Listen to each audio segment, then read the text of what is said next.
یک بحرانی در ایران شکل گرفته و اون هم بحران سایبری هست و هک بانک سپهی که وارد یک مرحله تازه‌ای شده. گروه هکری کد بریکرز که میگه به اطلاعات 42 میلیون مشتری بانک سپه دسترسی داره، اولین بخش از داده‌هاش رو منتشر کرده و اسمهای آشنایی از مقام‌های نظامی و حکومتی جمهوری اسلامی در لیستش دیده میشه. با اینکه این افشاگری‌ها حسابی سر و صدا کرده، بانک سپه همچنان میگه که هیچ هکی صورت نگرفته. رضا همدانچی رئیس روابط عمومی بانک سپه در واکنش به این حمله سایبری گفته که این ادعا از اساس دروغ و سامانه‌های بانک سپه غیر قابل هک هستند. اما فقط چند ساعت بعد از این تکذیب هکرها اطلاعات حساب شخصی خودش رو منتشر کردن. هکرها قبلا هشدار داده بودند که اگر بانک سپه مذاکره نکنه، اطلاعات تعداد بیشتری از مشتریان این بانک از جمله مقام‌های ارشد و حکومتی در روزهای آینده منتشر میشه. در بالای فهرستی که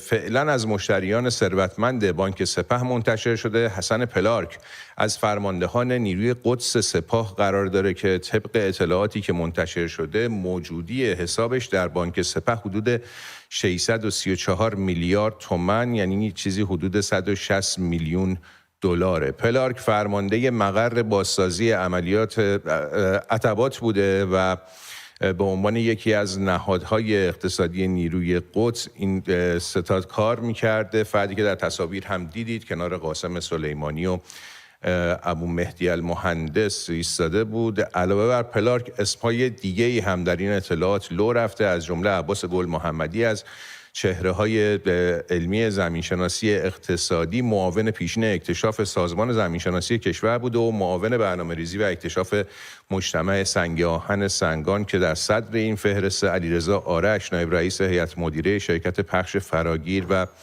عضو هیئت مدیره شرکت پاکوش که شرکت‌های نزدیک به حکومت هستند، محمد برادران از نزدیکان حکومت و طراح جلوه‌های ویژه سینما و تلویزیون، رسول سیرتی مدیرعامل شرکت تیک که خود این شرکت پیشتر مشخص شده بود وابسته به سپاه و برای روسیه و حزب الله موشک و پهپاد تولید میکنه، کاظم قلمچی بنیانگذار کانون فرهنگی آموزش قلمچی و غلامرضا شاکر مدیرعامل صنایع غذایی شیلانه که اینها بخشی از نفراتی هستند که اسامیشون در فهرست مشتریان ثروتمند بانک سپه منتشر شده. ما میخوایم ابعاد مختلف این موضوع رو بررسی کنیم. دعوت کردم از خانم روشنک آسترکی، روزنامه‌نگار و تحلیلگر اقتصادی که همراه ما باشند. درود بر شما خانم آسترکی.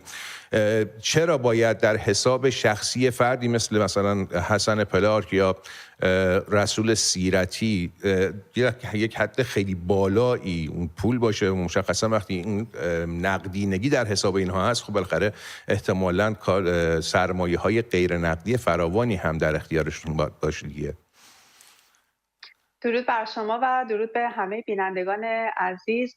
بله، این هکی که شد و این اطلاعاتی که بیرون آمده کاملا نشون میده وقتی ما از یک ساختار رانتی در اختیار یک اقلیتی که در حکومت هستن در اقتصاد ایران داریم صحبت میکنیم، منظورمون دقیقاً چه هست. یعنی این هکرها دقیقاً به ما نشون دادن که ما داریم از چه ساختار معیوب و فاسدی صحبت میکنیم. یک موضوع این هست که چیزی که شما اشاره کردید، مبالغ هنگفتی که در این حساب‌ها وجود داره، یعنی حتی افرادی که سر سفره انقلاب نشستن دارن منابع ایران که متعلق به همه ملت هست رو چپاول میکنن، حتی این افراد حاضر نیستن آن ریال هایی که چپاول کردن رو بیان و در ساختار اقتصاد ایران سرمایه گذاری کنن، بیان در تولید، در صنعت سرمایه گذاری کنن، بیان سهام کارخانه هایی که الان یکی پس از دیگری دارن به دلیل نبود نقدینگی ورشکسته میشن رو خریداری بکنن، بلکه این پولها رو در حسابشون نگه داشتن. این مبالغ هنگفت داره چند پیام هست. یکیش همین هست که اینها حتی خودشون هم به ساختار اقتصادی که در دست خودشونه کاملا اعتماد ندارن و اتفاقا شعارهای پی در پی هر ساله علی خامنه‌ای طی سالهای گذشته که همواره متمرکز بوده بر تولید و کارآفرینی و ایجاد رونق و ایجاد سرمایه‌گذاری و جذب سرمایه مردم در اقتصاد ایران هم به هیچ میپندارن.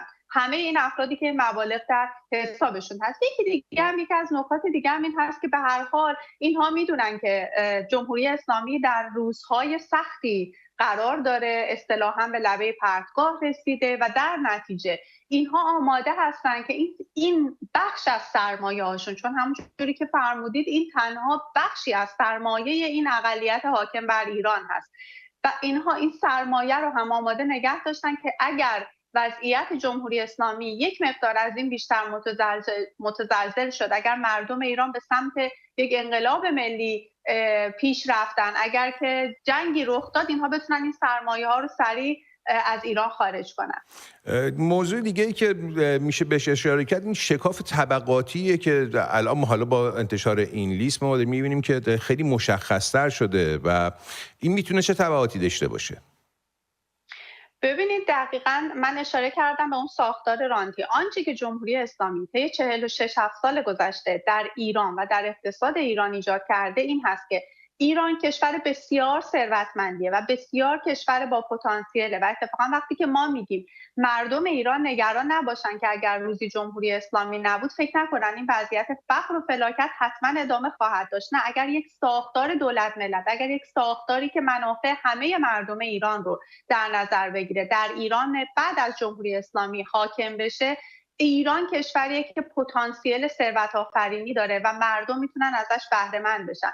منتها در جمهوری اسلامی اقتصاد ایران و منافع و فرصت‌ها و آنچه که ثروت هست که ایران داره تولید میکنه، تمام اینها دست یک اقلیتی است که وصل هستن به بدنه حاکمیت. در همین فهرستی که تا الان افشا شده، بخشی از اعضای خانواده مقامات جمهوری اسلامی هم میبینیم اسمشون اونجا هست و این افراد مشخص نیست. مثلا یک پسر جوانی که پدرش جزء مقامات جمهوری اسلامی، چرا باید این حجم از پول رو در حسابش داشته باشه؟ مگر او چه کرده در اقتصاد ایران؟ منظورم این هست که این نشون میده که یک بخش اقلیتی هستن که مدام دارن ثروت رو میخورن، جمع میکنن، از کشور خارج میکنن، زندگی‌های لوکس و لاکچری دارن و بعد این فقری که ناشی از عدم تولید، ناشی از عدم رونق در اقتصاد هست رو مدام دارن تحمیل میکنن به اقشار مختلف. از اقشار فقیر و کم درآمد شروع شده و الان به حسب در واقع قشر متوسط کشور منتهی شده که اونها هم به جوگه فقرا اضافه شدن. خیلی سپاسگزارم از حضور شما خانم سرکی در میز خبر. ممنون که همراه ما بودید. سپاس.